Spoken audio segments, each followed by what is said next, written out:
Hello, and welcome to the EcoSend Podcast, a weekly podcast on becoming a climate conscious business. Every week, we'll be interviewing founders, marketers, and leaders who are championing the climate.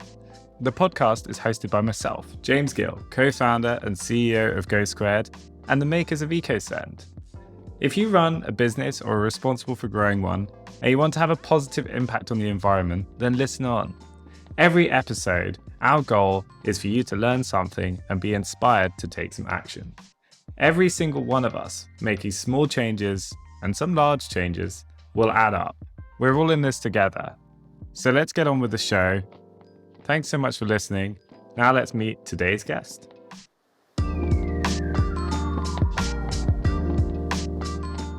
Hi there, welcome to another episode of the EcoSend Podcast. The EcoSend Podcast is a podcast that goes out every week with myself talking to other very inspiring and often very entertaining other people who know lots more about the world of sustainability and climate. And every week we're trying to learn as much as possible from our guests. And we've already done series 1. Hopefully you've had a chance to listen to some of those. We're now well into series 2. And hopefully from this episode, you'll be entertained, you'll be inspired, and maybe educated as well on a topic of interest. So every episode's about 30 minutes. Hopefully you'll enjoy this one as much as the others. And this week, I am very fortunate to be joined by the wonderful Chris Butterworth, who is founder of a company called Aline. Chris is a strategist, he's a designer, he's a developer, and he's building digital solutions to measure and reduce digital carbon emissions. Now, I don't think there could be a more appropriate person to be speaking to, because this is a field we are incredibly fascinated and passionate about on EcoSend as well. And yeah, I'm so excited to be speaking with you, Chris. Hello, how's your day going? Hi there. Yeah, thanks for having me. It's been a pretty busy day today, must admit. Awesome. I know for anyone listening, they won't be able to see all of the guitars in the background. No, they won't be able to see the beautiful artwork on my walls, which is my collection of guitars. Yeah. And R2D2 as well. It's an empty cookie jar in the shape of R2D2. It wasn't empty this morning, right? No, it's always empty because I know that if I were to fill it, it wouldn't stay filled for long. So yeah, it's awesome. It's just an ornament right now. Yeah.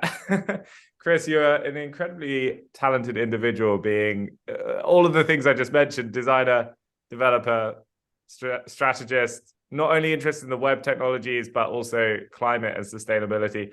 And you can play, I've forgotten how many instruments, but at least 3, I think it was, and can sing. So while I would love this to descend into a musical podcast where you give us some tunes, I'm very keen to hear why someone who has all of those skills and can do all of those amazing things, how have you gotten into the world of sustainability, and particularly digital sustainability?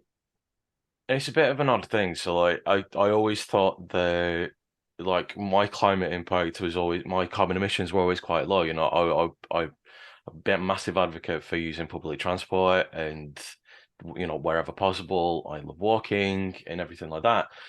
So then working within like digital agencies and creative agencies, I thought, is there something more that I could do? And then I think it was around 4 years ago, I came across a paper by Greenpeace that spoke about the impact of the internet and how bad the whole IT industry is and how high the emissions are. And that was quite eye-opening. And then because of the skills that I had as a designer, developer, strategist type person, I thought, I can do something about it. There's something that I can do to help lower emissions, whether it's from the work that I produce or whether it's helping teams lower theirs. So then as soon as that happened, I started working with an agency based in London who specialize in low impact WordPress websites. Worked with them for a little while and kind of felt, as great as it was to be able to lower their impact, after working with some more creative agencies, I felt like I wanted to, get back to that creativity. So I started my own little studio with a colleague of mine, and we started doing some really creative work. Like I think we produced the most sustainable photography website ever, Oh because it's wow. literally, yeah. I mean, you look at a lot of websites nowadays, and they're literally like 2.5, 3 megabytes in size, sometimes even bigger.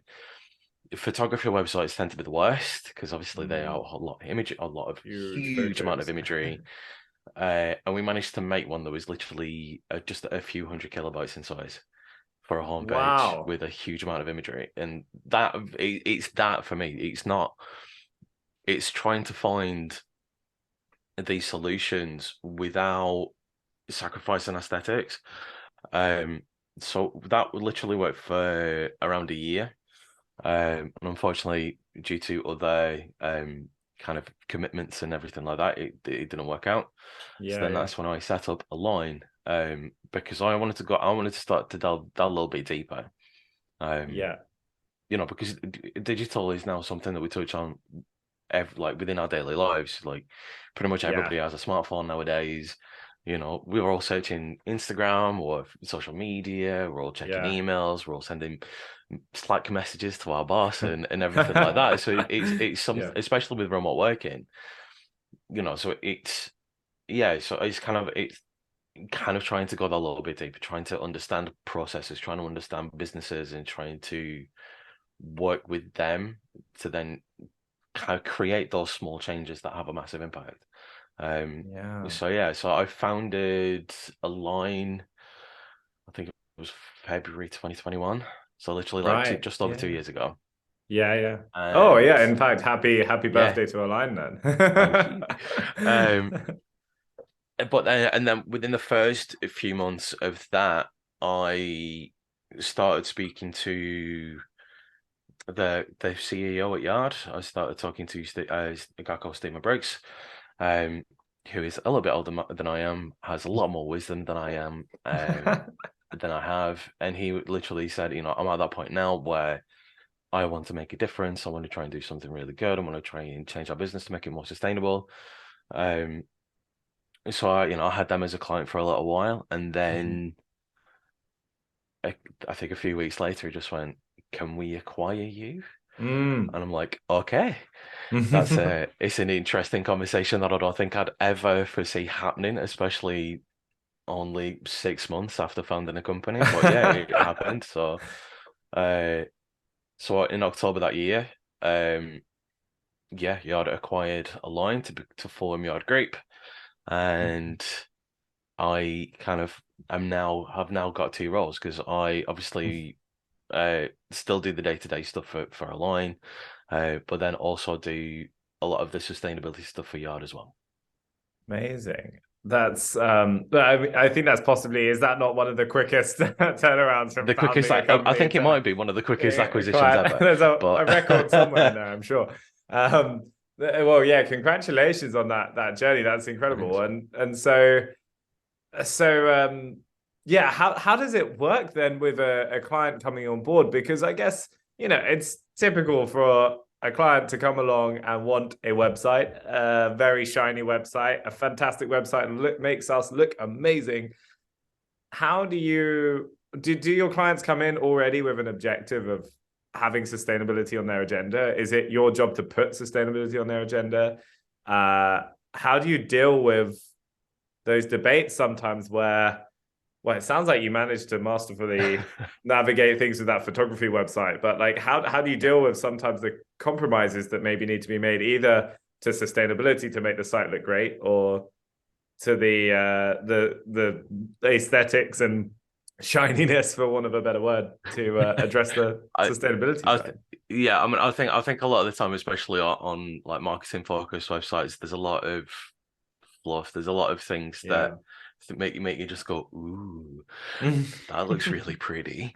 But then I don't know whether but then it's whether that actually like affects conversion rates. It's whether that affects people being able to visit your website. It's whether it affects performance. It's whether it affects accessibility. There's a whole myriad of things. Um, that I do try and look at with that. But a lot of the time, clients come clients come to me just wanting more information. Like they want to find out more. They're looking to measure a lot of stuff, because I don't think I've actually. The last website I actually built was 4Yard. Um, that's the last website that I built, and that launched beginning of last year. So literally just after the acquisition. Mm. Um, and that was, yeah, so that was the last website that I built. After that, we kind of focused on pretty much everything else. So it's looking at emails, it's looking at your cloud storage, it's looking at, you know, hosting infrastructure. If you're a SaaS provider, it's looking at how much data you're collecting, it's looking at how it's utilized, and if you are utilizing it, and if you're not, why keep it? Mhm. And as well as kind of like small things like well, not maybe not small things, but looking at like e-waste and procurement policies and procedures and everything like that, so that when you're purchasing something, it has a lower impact. And Mm. then making sure that things are properly recycled as well. I mean, I know that there are laws in certain states in the US where you can't just throw electrical items in the bin, Yeah, yeah, but that doesn't happen over here, and it yeah. needs to. Yeah. Um, So there's a lot of stuff that's that's voluntarily. yeah. So Yeah. that's so you do span quite a gamut then of not just like, hey, we'll compress the images on your homepage, but it's about how to think about the design of the site, but the infrastructure of the site runs on the credentials of those providers who are providing that service, the Yeah. data you're collecting, the data you're storing, where you're storing it, right through to, like, I guess the equipment the team are using and what happens with that when they and when it reaches end of life, all of those aspects. I mean, there's a lot to it as well. Like, you know, when we think about data, data is pretty much everything. Data is not just websites; it's your social media profile. It's every single thing that you've interacted with on the internet. It's also a whole bunch of photos and files and emails and text documents and music that's literally hosted everywhere now. You know, I think we've all been guilty at one point of literally using cloud storage as a form of archiving, you know, where Mm-hmm. we literally back up our phone to the cloud Mm-hmm. and never interact with it again. Mm-hmm. You know, I think you know, having photos that are like 15 years old still stored on the internet, even though you've probably never seen them again, rather than, you know, it's that sort of thing. You know, there was a study in 2017 by Carnegie Mellon from memory, um, that estimated that for every 200, no, for every 100 gigabytes of data stored on the cloud, it would emit 200 kilos of CO2. Wow. Now, don't get me Wow. wrong, that number's probably a little bit too high, you know, Yeah. especially when we look at you know, efficiencies in hardware and software and networks that have changed, and the energy grid, which is constantly evolving. So in reality, it's probably a lot lower than that, probably down to about a third. Mm-hmm. But that's still nothing to be Still sniffed at, a third of that is still a especially lot. When you think it's not es 100 gig of data that's stored in the cloud, it's a bigger number than that. yeah, I mean, Yeah. you know, if you know, one of the biggest one of the biggest people that we dealt with is Allianz. You know, without, you know, huge global mega insurance and kind Yeah. of entity, you know, and Yeah. speaking to their head office about all this, and you're thinking, God, you must be generating terabytes and terabytes of data every single day, Mm-hmm. you know, and then dealing with somebody like Scottish Enterprise, who are a client of ours at the minute, and you know, a lot smaller, but still having a huge impact, you know, and we literally looking at their cloud storage, and they have, you know, 200 gigabytes of storage, you know, 200, yeah, 200 gigabytes that we used, Mm-hmm. um, of storage, and it's just constantly growing and constantly getting bigger. And then they're having, I'm literally saying, yeah, just look at it, look at like your oldest files. If you need them online, keep them online. If you don't, delete them. Mm-hmm. Mm-hmm. And literally, you know, because of that, they've put in place a policy so that, you know, to kind of, you know, to restrict file duplications, because when you've got a team I think of more than 6 files do just get duplicated because it means that it's a lot easier to work with, because you'll have you might have different versions for different people and then just Yeah. all merge them together. Yeah. Um, It's yeah, it's incredible it's also quite interesting though, because I guess in some ways a lot of those practices though are also just beneficial for the organization to think about, even if climate's not the highest thing on their agenda, because I guess there's cost benefits associated, yeah, there's confusion around which files, and overwhelming just data having so much weight in itself, where which needs organizing, searching through, finding, like there's sort of associated costs of that as well, aside from climate, mean that there's a lot of arrows pointed towards, yeah, treat data like it actually has a cost, and or an yeah. even greater cost, and think about maybe the costs that are harder to see than just your bill from whatever provider you get at the end of the month. That's literally one of the biggest selling points, especially when it comes to cloud storage. Is literally you will find information so much quicker. Yeah. Because the way the clients tend to approach us is it's usually like some form of internal sustainability champion, whether that is like a CSO or Mm. somebody who is a department manager who really cares and really wants to change. um and then that's when we build on it. We've got you know we've got like literally like an educational piece, so we can literally start going, Sure. this is what is going on, this is what you can do.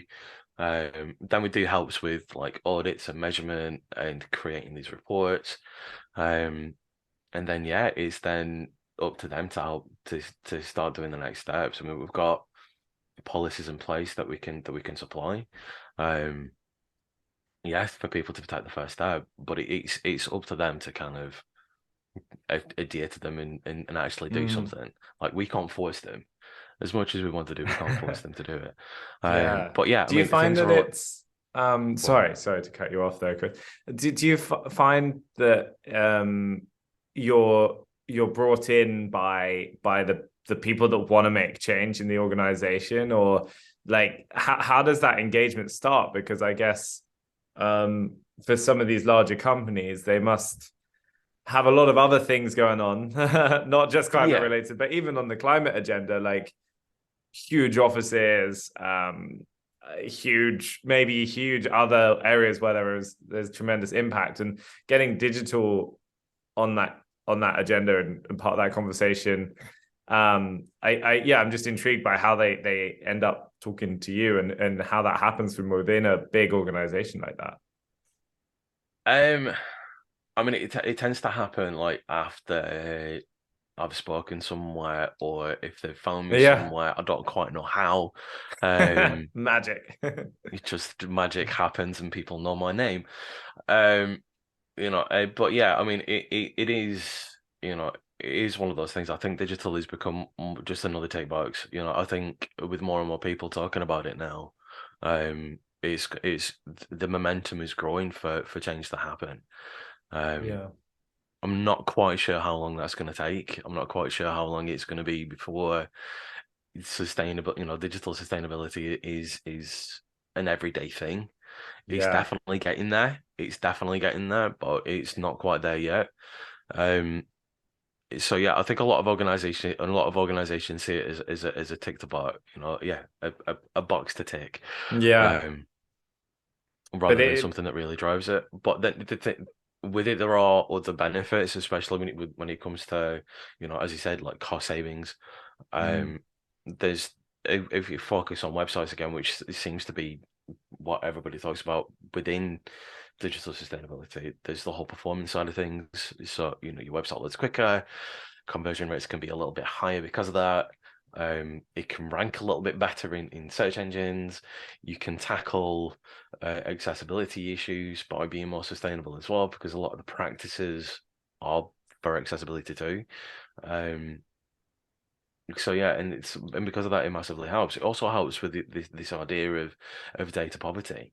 I don't live in a city. I live outside a city, so my broadband speeds aren't the greatest.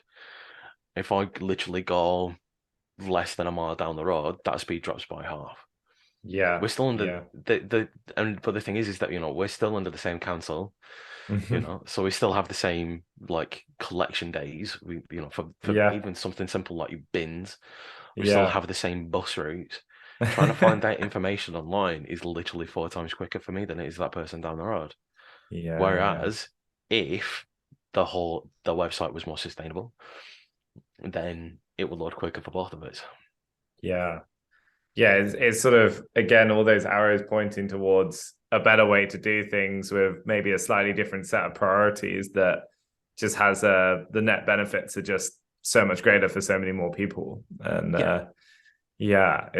yeah, absolutely. So, and honestly, it's so good talking to you about this. And I think it does feel, I mean, since we've been working on EcoSend and since working on this podcast and talking to people, like the narrative around digital sustainability and the part digital can play, it feels either we're listening to more people talking about it or genuinely more people are talking about it. And I think it feels like the latter.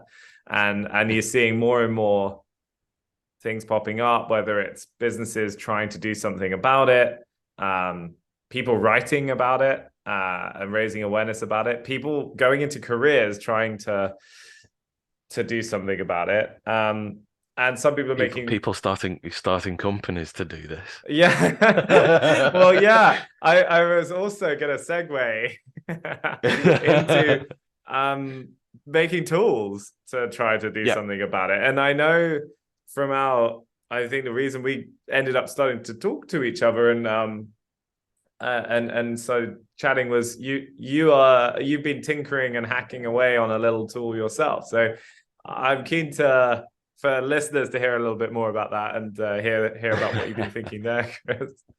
Yeah, so one of the main tools that we built is this tool called Beacon. So Yeah, digitalbeacon.co, and basically you enter in a web address and it estimates the carbon footprint on for a single visit. So whether that is somebody that's visited that page for the first time or whether it's somebody that's come back, it will tell yeah, you the carbon emissions of both. It yeah. was important for me to have something like that.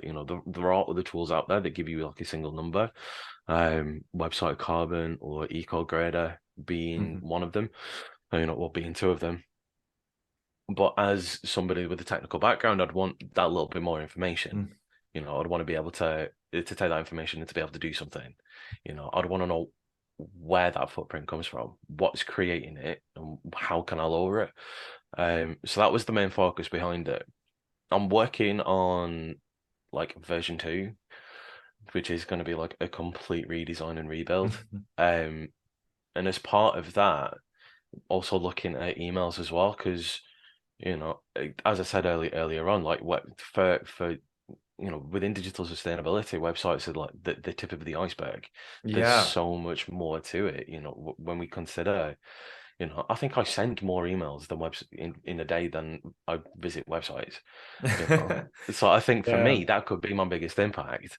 Um, Yeah. so that's why I wanted to do it. We have all of these email newsletters. I mean, I get probably about 2 dozen a day. I try and Yeah. unsubscribe to literally as many as I get, but there's still some that Yeah. come through. Yeah. Um, so because of that, it's kind of like, well, I know that that's then creating a carbon footprint. I wonder how Mhm. much it is. There's a book by Mike Berners-Lee called How Bad Are Bananas? I don't know whether you've Yeah. you've read it.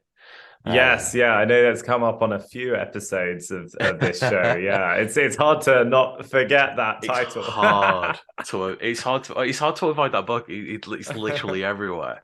Yeah. Um, but yeah, I mean, even within that, like there are estimations for emails. I Mm. think the previous edition, not the newest one, it came to the conclusion that an average email generates around a gram of CO2, and it's kind of Yeah. like, that's Yeah. mad. That's mad. Like, no Yeah. matter Yeah. how you look at it, that is insane, Yeah. especially when you consider how many emails we send. Yeah. Now, that is an average, so I wanted to find out that a little bit more. I wanted to kind of delve into Exactly. it. You're the developer Because keen to like, yeah, how big is it? engineer. Yeah, he's Yeah. literally just an engineer. Like, that's all it is. I like tinkering. I like solving problems. That's what I do.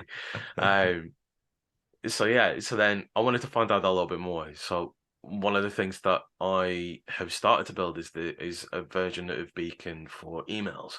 Mm. The name is still up for grabs because I don't think Beacon for email has a really good ring to it. I remembered But it, but I might be an outlier there. Yeah. but then he's trying to find out a little bit more. He's trying to find out where those emissions come from, what those emissions are exactly, what can we do to reduce it. I mean, I've mainly built it so that it can be used with newsletter sending services, so email sending services like EcoSend, like MailChimp, like Campaign Monitor, or whichever email marketing platform that you use. You can literally just send a test email to Beacon for email, and it gives you a breakdown of the emissions. Yeah. And it's just trying to, I still haven't built it, but I need to.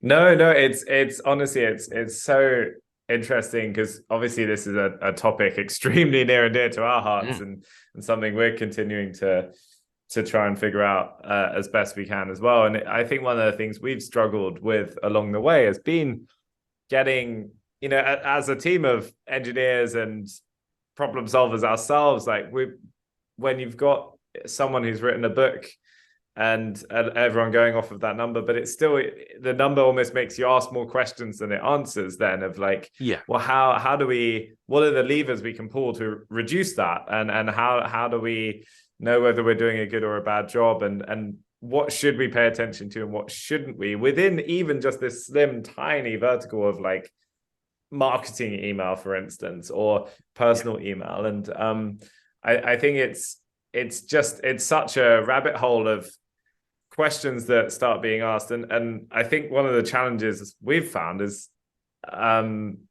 sometimes you want more answers than the world can give you, because there's so much variability in things, and I guess I'm intrigued by how you found that, trying to satisfy that engineering brain of yours to get to something concrete enough that you feel good about.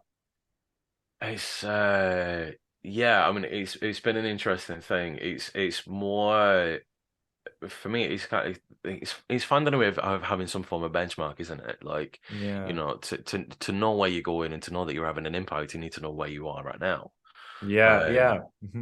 So that's why I like to focus on tooling a lot, is so that you can kind of say, right, at this point in this time on this day, I am right here. That I've created or generated this amount of emissions because of my digital usage over the past X amount. I know where I stand. I know what I can do next. Let's do it. Let's see how much of an impact it really creates. It's, in terms of coming to a concrete number, like there are some community driven efforts, such as those by the Greenway Foundation, who released a JavaScript library called co2.js, which allows you to literally put in a number of bytes, and you tell it whether it's hosted on a green infrastructure or not, and it gives you a carbon footprint straight away, like instantly, which is pretty super cool. Super we'll make cool. sure we link to that as well in the show notes, by the way, because it's pretty awesome. People have been working on tools like that. What it can enable, I think, is just fascinating. And that's what's kind of that will be what is used in kind of Beacon 2.0 and Beacon for email as well, so that there is that consistency and there is that kind of consistency and that standardization, because I think that's what's missing.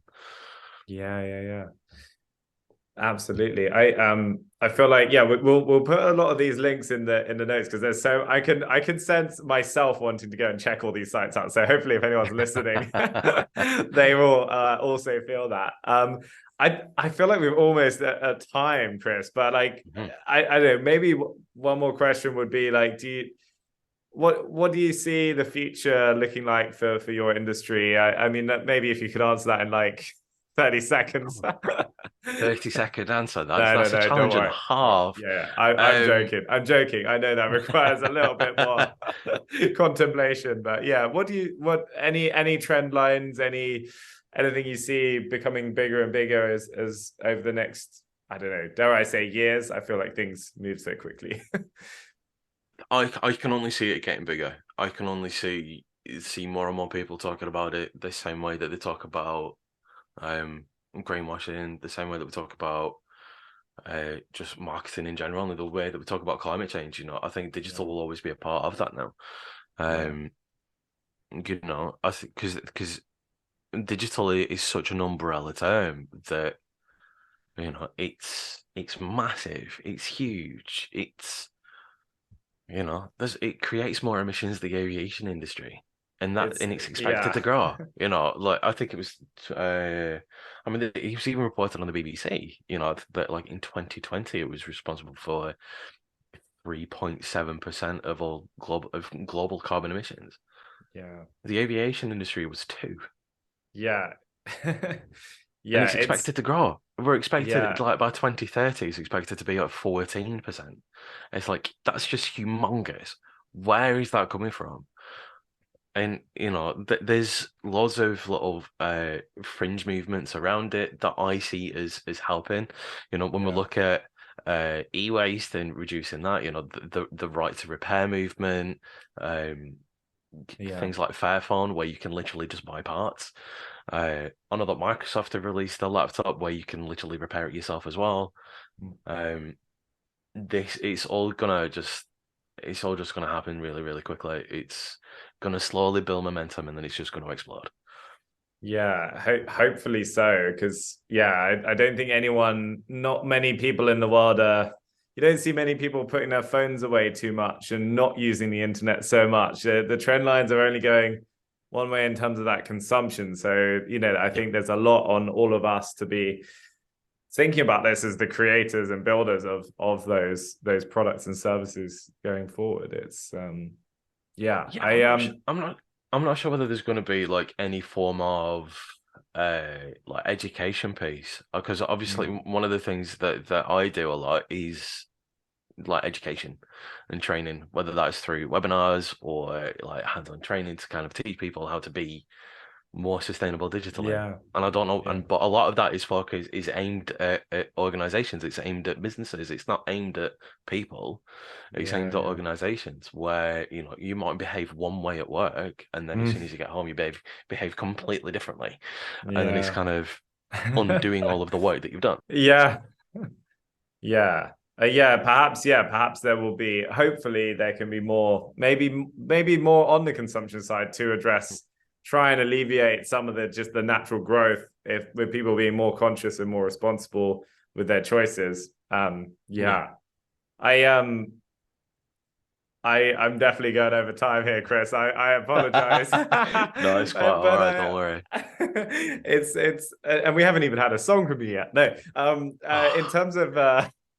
in terms of one of the things we always like to try and do on the podcast though is leave people with some handy resources or any kind of advice. I know there's a bunch of places you could recommend people check out. I mean, maybe just a few of those would be amazing if you could let us know, and we can pop those in the show notes as well for sure.